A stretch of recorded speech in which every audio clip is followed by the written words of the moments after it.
اللہ کو اپنا بنا لو، اللہ کو دل میں بسا لو، اللہ کو دل میں بسا لو۔ ماتم کے بارے میں ایک مسئلہ سمجھ لیجئے۔ ماتم شریعت کے اندر بالکل اجازت نہیں ہے بلکہ حرام ہے۔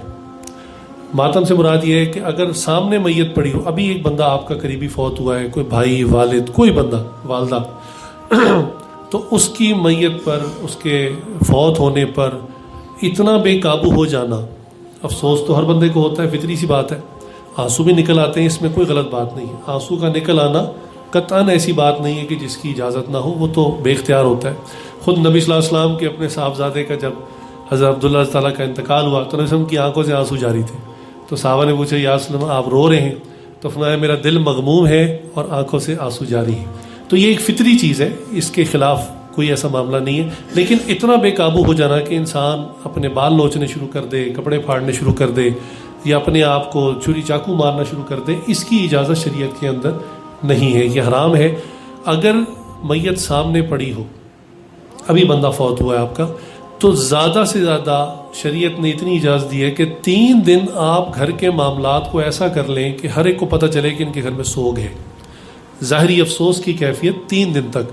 حالانکہ 3 دن بعد بندہ اپنے قریبی کو بھول تو نہیں جاتا، تو ساری زندگی غم یاد رہتا ہے، لیکن کاروبار زندگی چلتا رہے، زندگی کے معاملات چلتے رہیں، زندگی کا سائیکل چلتا رہے، تو شریعت نے کہا کہ ظاہری طور پر 3 دن تک آپ اپنے معاملات کو تھوڑا سا ایسا کریں کہ بھی لوگوں کو پتہ چلے کہ بھی ان کے گھر میں سوگ ہے، فوتگی ہوئی ہے۔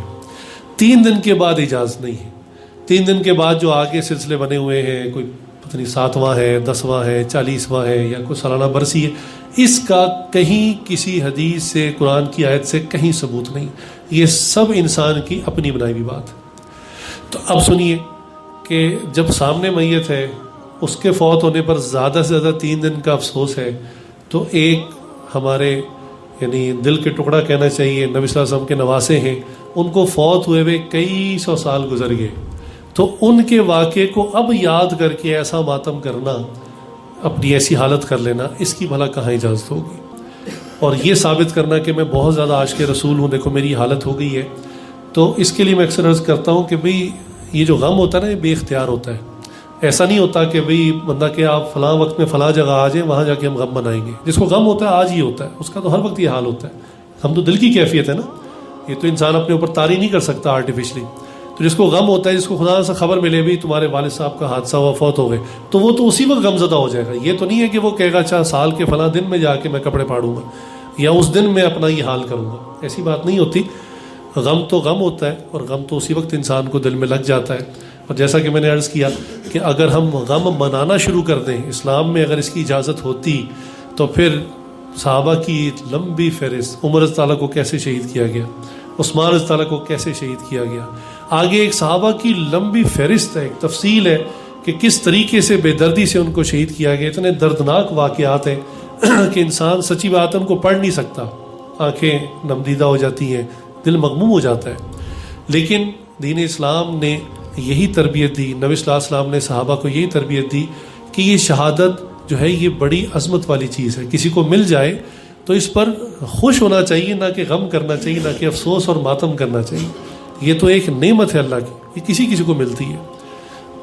طبعی موت بستر پہ تو ہر ایک کو آتی ہے، لیکن اللہ کے راستے کی موت، اس کے لیے تو لوگ تمنا کیا کرتے تھے۔ ایک صحابی ہیں، وہ اللہ کے راستے میں نکلے اور ان کی راستے میں طبیعت خراب ہو گئی۔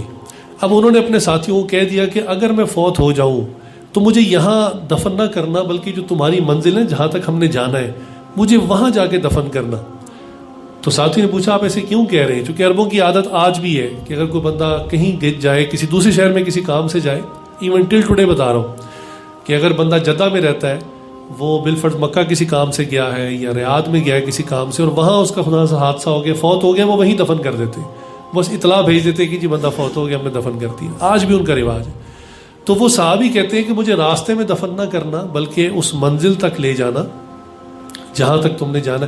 تو ساتھی نے پوچھا کہ حضرت آپ یہ بات کیوں کرتے ہیں؟ جہاں فوت ہوں گے ہم آپ کو وہیں دفن کرنا ہے کہ نہیں؟ میں چاہتا ہوں کہ میں زندگی میں تو اللہ کے راستے میں چلا ہی ہوں، جب مر جاؤں تو میری لاش بھی اللہ کے راستے میں چلتی رہے۔ ایسے ان کے جذبات تھے اللہ کے راستے کے بارے میں۔ اللہ تعالیٰ سے دعا ہے کہ اللہ تعالیٰ ہم سب کو محرم کے صحیح اعمال، مسنون اعمال کرنے کی توفیق عطا فرمائے، محرم کے فضائل عطا فرمائے، روزہ رکھنے کی توفیق عطا فرمائے، کفار کی مشابہت سے بچنے کی توفیق عطا فرمائے، نبی صلی اللہ علیہ وسلم اور تمام صحابہ کی کامل اتباع کرنے کی توفیق عطا فرمائے۔ وآخر دعوانا ان الحمد للہ رب العالمین۔